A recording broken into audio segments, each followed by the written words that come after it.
زه د ټول افغانستان یم. دا که نه اکا هغه زما وکیل ما ته خدمت کړی دی چې زه چې خوشحاله یم ته دې باید زه پرې خوشحاله خبره داسې کوې بیا ته څه کاره یې ته کونړی یې نګرانیانو باندې خبرې کوې یو شی دی ما له خدمت کړی دی نګران کې اوسېږم ته څوک یې زما له زه نګران کې اوسېږم ما له خدمت ورکړی ما شنای ورکړي پالانه خبرې مه کوئ ما رای ورکړی ما ته خدمت کړی دی ته رای ورکوه محترم دی چې تا ته محترم دی زه به نه کړم هغه ما ته محترم دی ما ته محترم دی تا ته ولې داسې تا ته خدمت کړی یو ده که زه خپله د ننګرهار یم کسبه کې مې کور دی ښه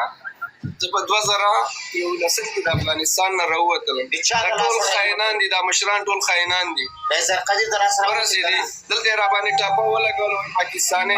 دا هغه حق نه لري جنرال دا حق نه لري ظاهر چې څه کړي دي ولاکې ټول حضرت صاحب نګران کې چالو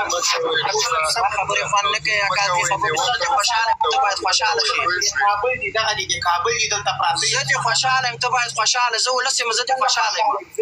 حاجي ظاهر نه زه خوشحاله یم ته ولې راته ما ته دا خبرې ټول افغانستان کې ما ته ووایه ته صبر وکړه ته صبر وکړه چې ما باندې هغه کې ته لږ صبر وکړې زه تا ته وایم لاسته راوړنه پرېږده د پښتني کومه لاسته راوړنه ده چې تی ورته ویډیوګانې چې پښتانه خو تا نه ډېره ښه ده چې هغه ملي بیرغ خو یې په سر راځوړند کړی شخصي معاملو ته مه ځه زلکه بازي کوم خبره که شخصي معاملو ته ته داسې غټ سړی چې شخصي معاملو ته ما سره د نظام د دولت د افغانستان د ابادۍ په خاطر ما سره خبرې کوه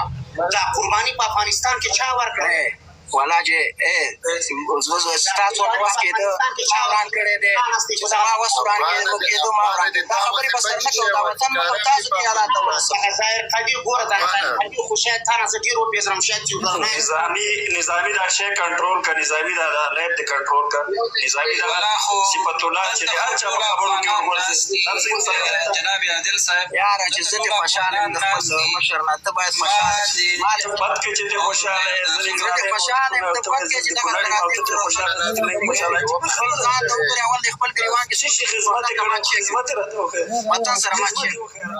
الله خیر لږ صبر وکړې زه د افغان نه یو پوښتنه کوم چې خدمت یې کړی خدمت راته وکړې خپل ځان ته کور جوړ کړی خپله حجره جوړه کړې لږ صبر وکړه پاچا صاحب ته که شخصي پوښتنه کوې چې ته په افغانستان کې څه کاره وې دا یو ادنا سرتېری د خپل هېواد ساتنه یې کوله خبره ختمه ده د دې نه وروسته ته له ده نه څه سوال لرې مهرباني وکړه نه ما صرف همدغه پوښتنه وه چې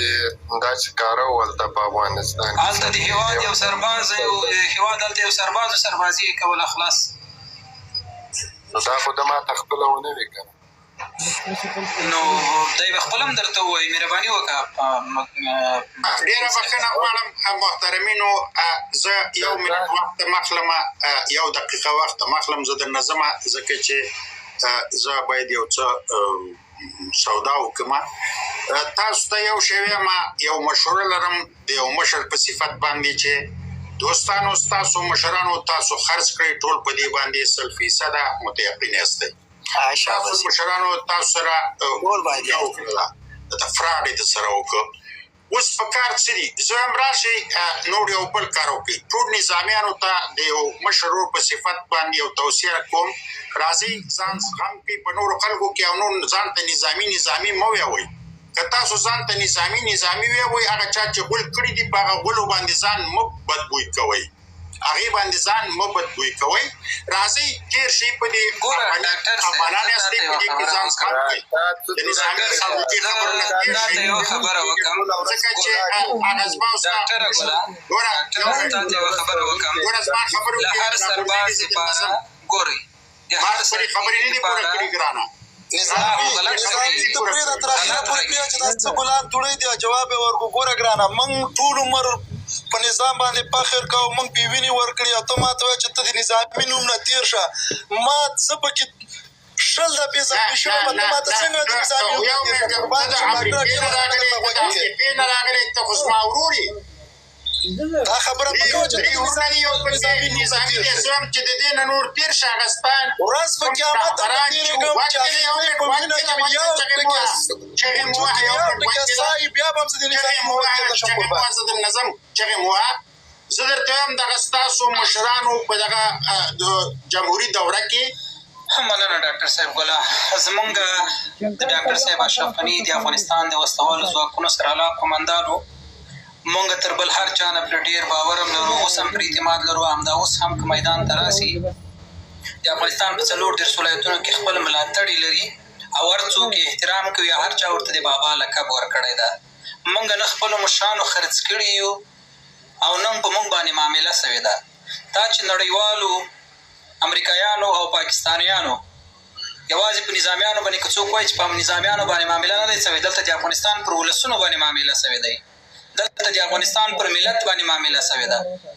دلته د افغانستان په عزت او په ابرو باندې معامله سوې ده. دلته یوازې نظامیان نه دي، دلته چې هر څه رامنځته سوي دي او هر څه ترسره شول، دا منم چې نظامیانو قرباني ورکول او نظامي بدن د هر ځوان دپاره د هر سرتیري لپاره یو ویاړ دی، یو افتخار دی. د پاکستان بمونه یې نه دي راوړي، په افغانستان کې ورته انفجار نه دی ورکړی. د روسیې بمونه یې نه دي راوړي، په افغانستان کې ورته انفجار نه دی ورکړی. افغانان یې پرې نه دي وژلي. د امریکایانو بمونه یې نه دي راوړي، افغانان یې نه دي پرې وژلي. یوازینۍ ګناه یې همدغه وه چې د خپل هېواد د خپل ولس نه یې ساتنه کوله.